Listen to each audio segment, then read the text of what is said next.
Hey friends, Sean from SGT Report here with one of our favorite folks, Harley Schlanger, the national spokesperson for the LaRouche organization on the line. Harley, welcome back. Hey Sean, how are you? Hey, I'm doing great. Happy 2013. It's been a while since we've spoken. Yes, it has, and I just read an article by a leading French insider who said 2013 is looking a lot like 1913, and that's bad news if you remember what happened in 1913. I know that you say there's significant developments over the last week with some of the Federal Reserve insiders even calling for the breakup of the big banks. That's good news. I know we want to talk about that. Lots to cover. One of the things that really has me and so many others concerned, Harley, I'd like to get your opinion on this at some point in the call, is we see Feinstein, Obama, Cuomo, Bloomberg, Rahm Emanuel, all coming after the guns and the Second Amendment, which is our last line of defense for liberty. So much to talk about. Where would you like to begin? We could start with that. I think the most important thing on that is that it's an important issue, but they're never going to get it in the legislative form because there are too many Democrats in purple districts who have to appeal to moderate Democrats and Republicans to get reelected. And so the danger is that Obama, as he's done in so many ways, will go with an executive order. And what we're seeing with these executive orders, which really took off with Bush and Cheney, but Obama has gone far beyond what they did, is that you essentially have a dictatorship because he's taking over what is prescribed to be the responsibility only of the Congress, whether it's war fighting, whether it's budgetary policy. Obama is acting as a dictator. So people are right to be concerned about this. I think the Congress is not going to be where this fight is fought. But I would just add one other point, which is that people who have a passion on this issue should not allow themselves to be pigeonholed into a single issue, because we're about to see the whole Constitution destroyed, and we're about to have what's left of our financial system destroyed. And we also see the president in a de facto alliance with al-Qaeda, arming terrorists who then come back and kill Americans. So I think we've got to keep a broad perspective here and realize that the best way to fight this is in the broad way. And I know that goes against the way most people think, because they think here's a hot-button issue, let's go for the hot-button issue. But you're not only up against Obama, you're up against the media, and you're up against a largely poorly informed public, to be polite. And so I think we've got to aim our sights at the higher issue of defending the whole Constitution and the unity of the principles embedded in the Constitution, rather than get trapped into a single issue, even an important one like the Second Amendment. The fact that you just said, largely a media that is essentially bought and paid for. The media is not on the side of the people. The media is clearly on the side of the oligarchy. The media is controlled by what? 5 or 6, 7 major corporations, international globalist corporations that would like nothing better than to see the people disarmed. The deck is so stacked against us, we can't even get a fair shake in the media. But the good news is the mainstream media is a dinosaur. The Mockingbird media is dying, and it's alternative news programs and alternative resources for news that are growing by leaps and bounds, right? Well, that's a hope, and that's a definite reality. But I would say the real issue here is that the media can lie all they want. For the most part, as long as people are focused on the Super Bowl and Manti Te'o and topless clubs and movies and things of that sort, the media can be effective. But what we're seeing is an insertion into people's minds of reality. And that reality is that I don't care what's happening with the stock market, and I know your listeners know that that's just a complete game. But the idea that we're in a recovery, that the banking system stabilized in 2012, which is the line in Europe now, the euro's taken care of, everything's fine. In the U.S., it's that the Bernanke policy, the quantitative easing, the TARP, and everything else has stabilized the banking system. So now we're poised for a recovery. There's no recovery, and this is where the media can put out figures and statistics and everything else. The average person knows that we're in a worse situation by far today than we were in 2008, 2009. And secondly, that nothing that's being proposed is going to help.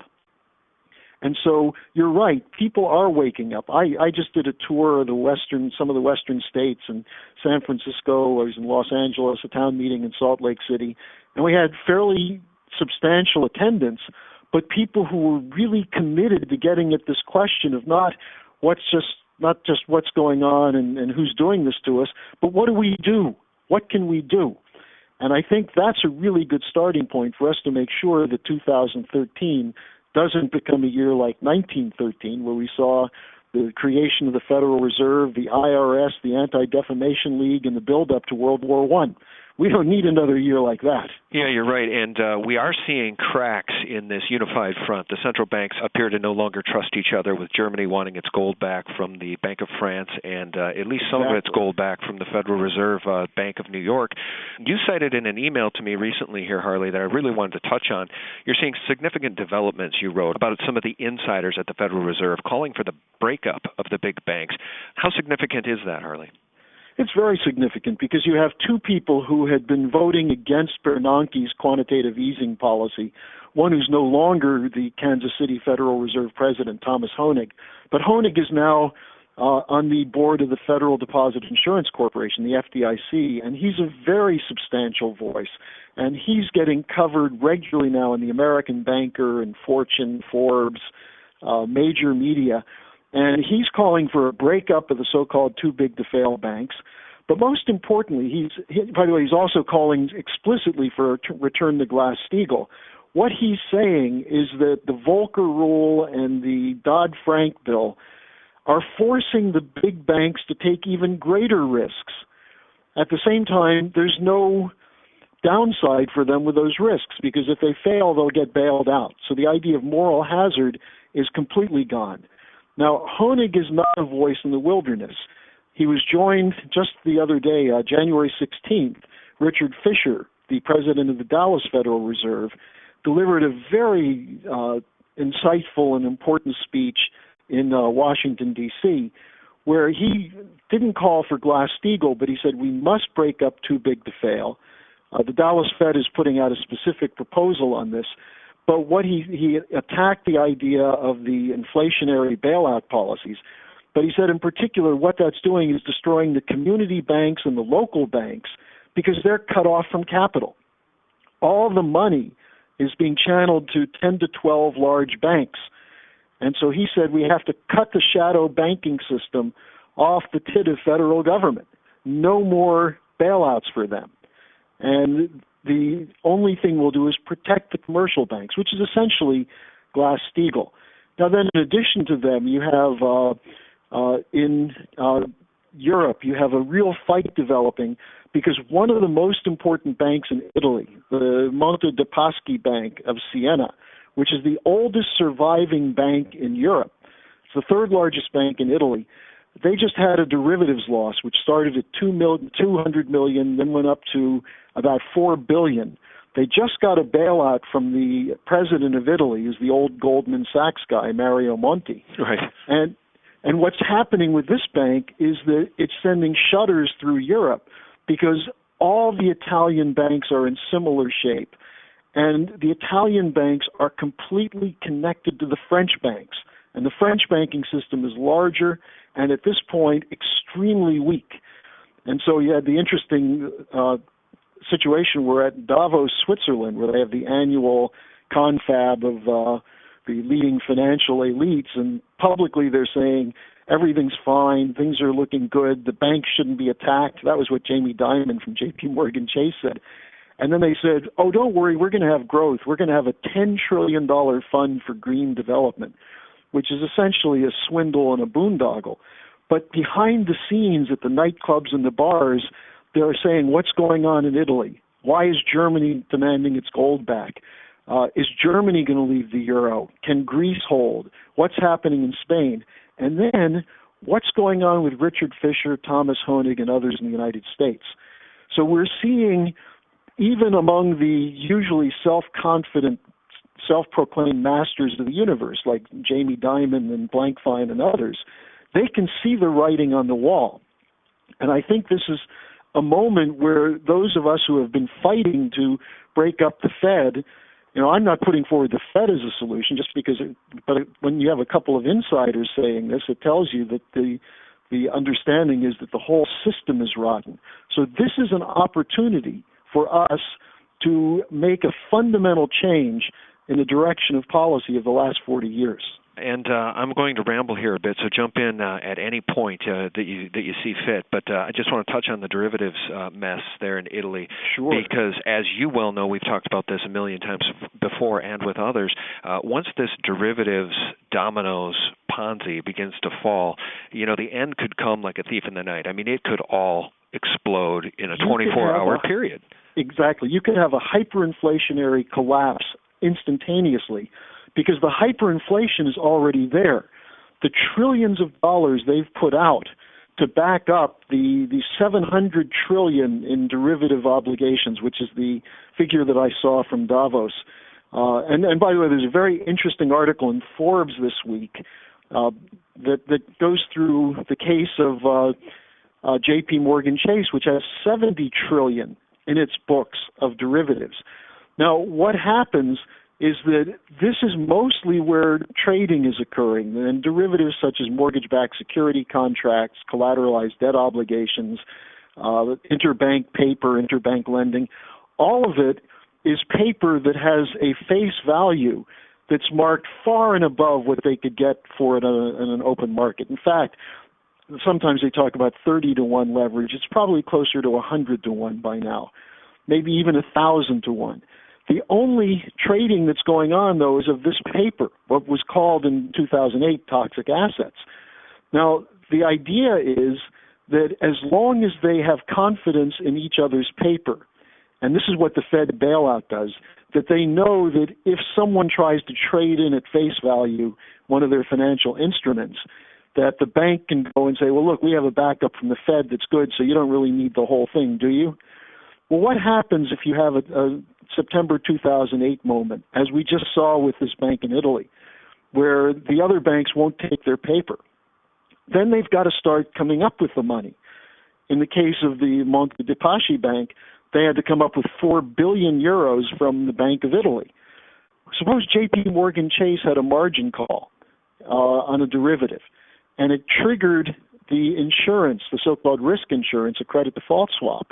You're going to see trillions of dollars suddenly pour into the system, at which point, against a real asset of almost nothing. And that's where the hyperinflation comes in, and that's where you're going to see a crash. And so you're absolutely right, Sean. It could happen at any moment. Now, that doesn't mean, you have a lot of the people out there, and I see them occasionally on your site, who say, well, you've been predicting a crash for years and it hasn't happened. That doesn't mean that everything isn't in place for it. It just means that we haven't had that magical moment where, as Lloyd Blankfein famously said, Richard Fuld of Lehman famously said, so now I'm the schmuck, when everyone said, we're not taking your paper anymore. He suddenly realized that the game was over.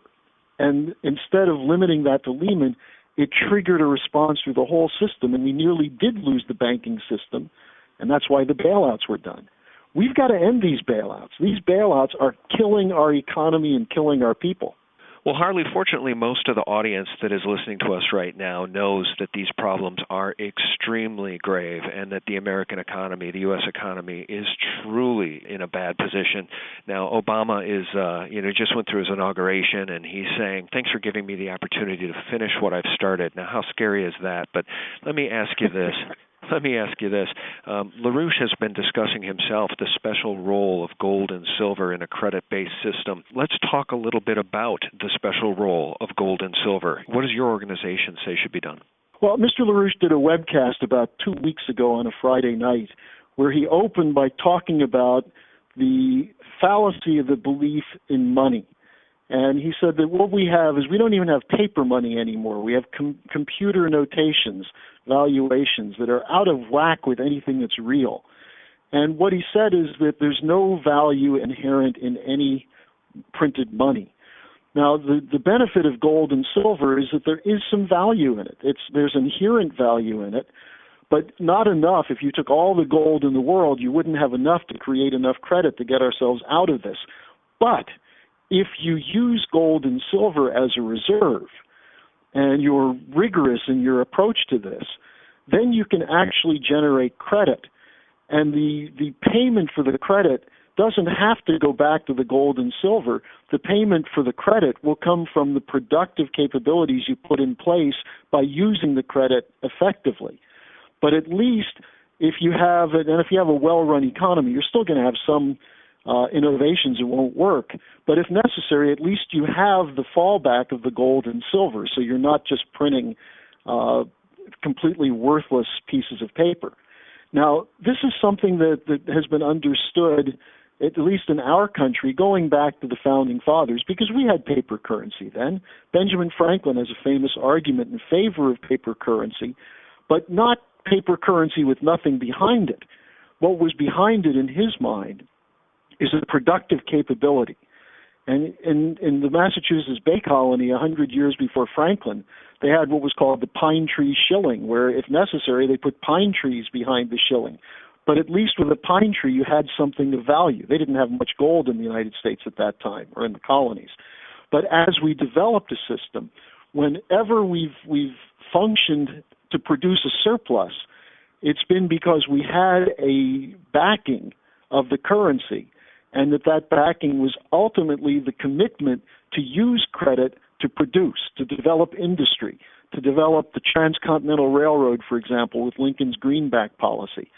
And the idea that it's as strong as the dollar. Well, when the dollar is backed by a productive economy, but then underneath it you have a reserve, then you have an economy where people will have trust. Right now, who could possibly trust Bernanke and the Federal Reserve? The other thing I wanted to say on the Fed, by the way, Sean, which I'm sure you saw this, the 2007 minutes from the Federal Open Market Committee were just released.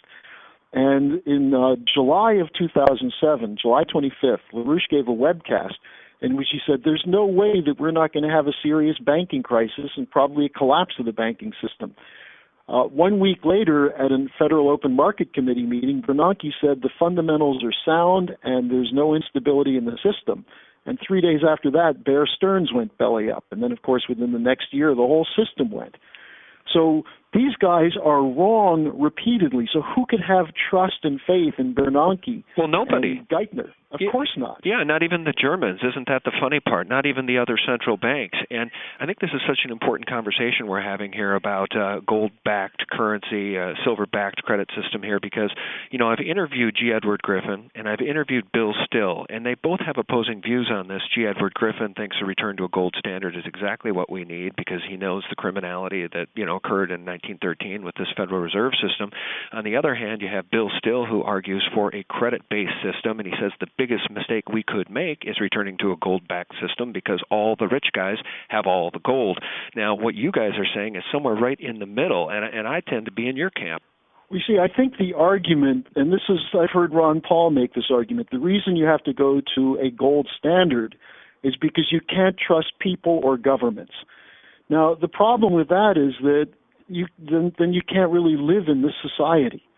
Unless you want to, as I was saying the other day, that people were saying, well, as long as I have guns and beef jerky, then I'm okay. And I said, well, I hope you're willing to die to protect your beef jerky, because if we get to that point, that's what's going to happen. Well, let me tell you this, because that is exactly what G. Edward Griffin said. This is the conversation I had with G. Edward Griffin. I said, so, we could return to just a credit-based paper system where the U.S. Treasury is issuing the money, and all we need for that to work is to be able to trust the government. All we need is an honorable government, to which G. Edward Griffin says, he laughed, and he said there is no such thing as an honorable government. Well, and that's exactly what Ron Paul told me, is that you can't trust human beings to run an honest system because of the problem of greed. And, of course, this argument comes from Bernard de Mandeville. This is the argument underlying Adam Smith.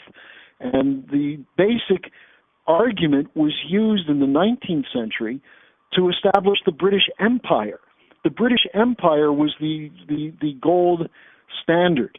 And that was because they wanted to control credit so no other country could develop.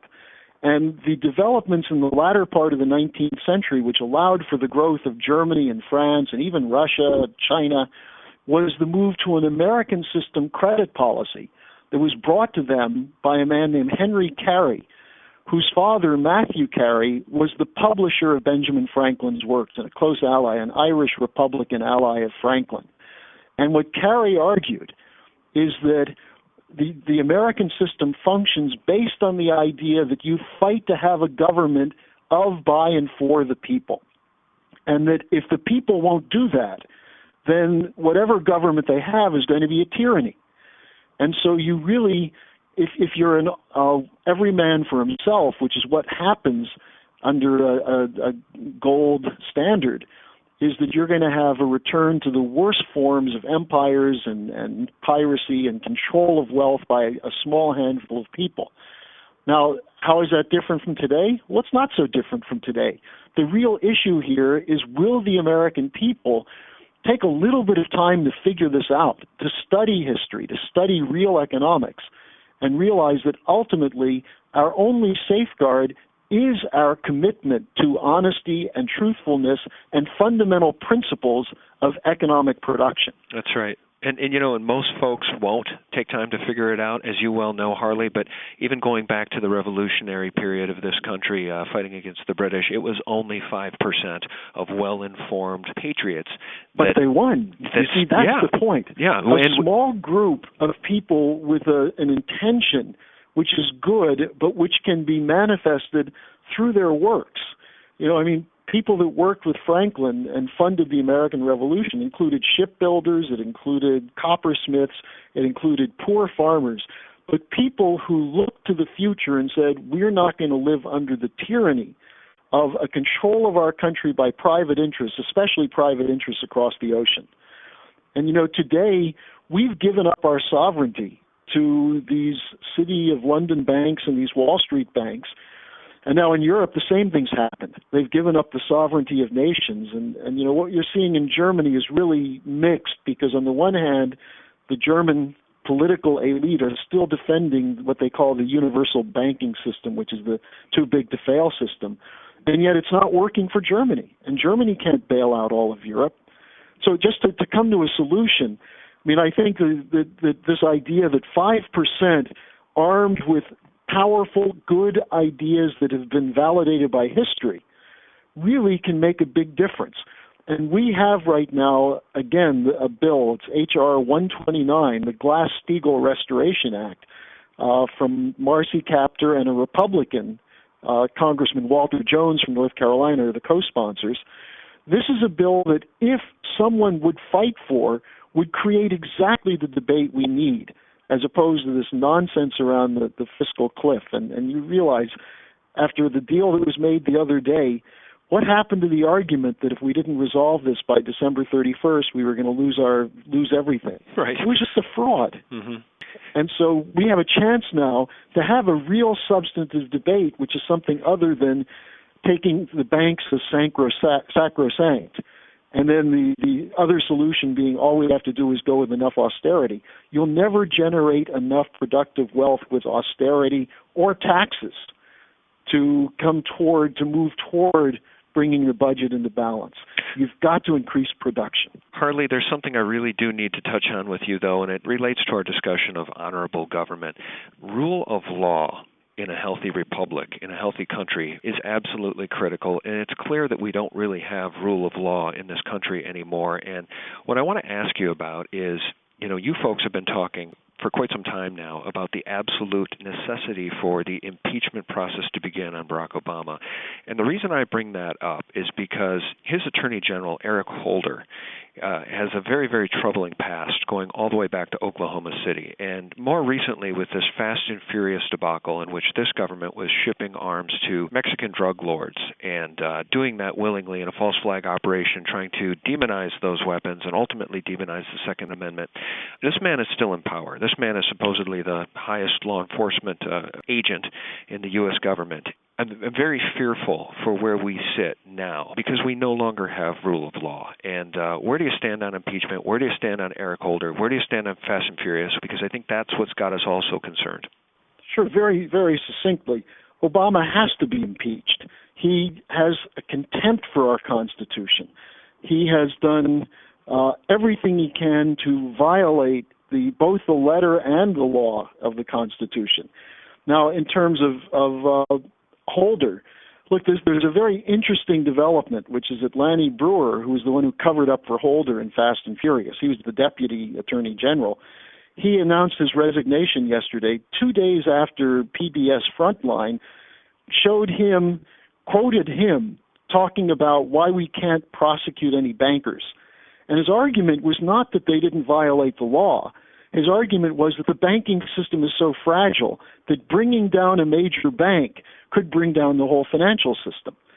So here was an open contempt expressed for law, that bankers can break the law, as Hong Kong and Shanghai did with its drug money laundering, as Obama is doing by engaging in offensive military activity without going through the Congress, whether it's in Libya, Mali, Algeria, or Syria. So, look, Holder has to go. With all these people resigning, I don't understand why Holder's staying, except obviously it's to protect Obama. I think that the door just was barely a crack open by this Benghazi hearing because most of the Congress was too terrified. And the issue is not Hillary. The issue is Obama and his policy of arming al-Qaeda to overthrow Gaddafi and doing the same thing. He is aligned with al-Qaeda. And if we had a few people up there with guts, we could get a steamroll process going that would get him out of office so we wouldn't have to have a second term of Obama. Now, the question that always comes up, Sean, is people say, well, can you trust Biden? Of course not. But I'll tell you one thing. Biden's a smart enough politician that if he sees the Congress throw out Obama, he's not going to follow Obama policies. And if he does, then he'll be thrown out. So the real issue here is not can it happen, will it happen? It's will we make it happen? And that's the challenge to the American people. Well, Harley, we sure do appreciate your time, as always. Thanks so much. Why don't you tell people what you got cooking and tell people how they can find you on the net? Yeah, last time I was on, I gave out my phone number, and I did receive some calls, and I shocked everyone by calling them back. I'm going to be out of the country for a little while, but if someone would like to talk to me, they could reach me directly through my email, which is harleysch@gmail.com. And I will respond to people. Otherwise, go to LaRouchePAC.com. Lyndon LaRouche does a webcast where he discusses these issues that we've been talking about, and in his own way. And he's, I think, at this point, not that he ever held back, but he's never been more forthright in his discussions than now. And I think it'd be very beneficial for people to engage in that kind of dialogue with him. Yeah, and just so folks know, back in the day, I know there's some polarization about Lyndon LaRouche. Who is he? A lot of people don't understand, and they believe talking points that they've heard over time. But there was a time in the not-too-distant past, Harley, where the LaRouche organization was considered as having one of the premier private intelligence gathering networks in the world. Well, that was a comment made by one of Reagan's national security advisors, Norman Bailey. Not only that, but Ronald Reagan, who's still an icon for conservatives, brought Lyndon LaRouche in as his secret negotiator with the Russians on what became the Strategic Defense Initiative. And a lot of conservatives who say LaRouche is a big government socialist don't know what the hell they're talking about. Those are the lines that were put out largely by LaRouche's leftist enemies to try and poison his appeal to mainstream patriots. So, I've always said, think for yourself.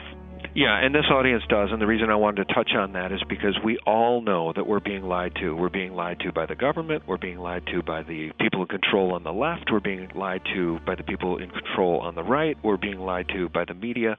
So that's why we have you on, Harley, because your truth cuts through.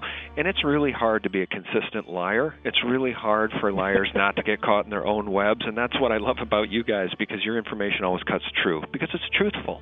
Well, thank you, Sean, and I appreciate what you're doing, and I wish we had more people like you out there. Well, the audience is growing, and there's a lot more people starting websites and speaking out on YouTube and in other places, and thanks for all you're doing.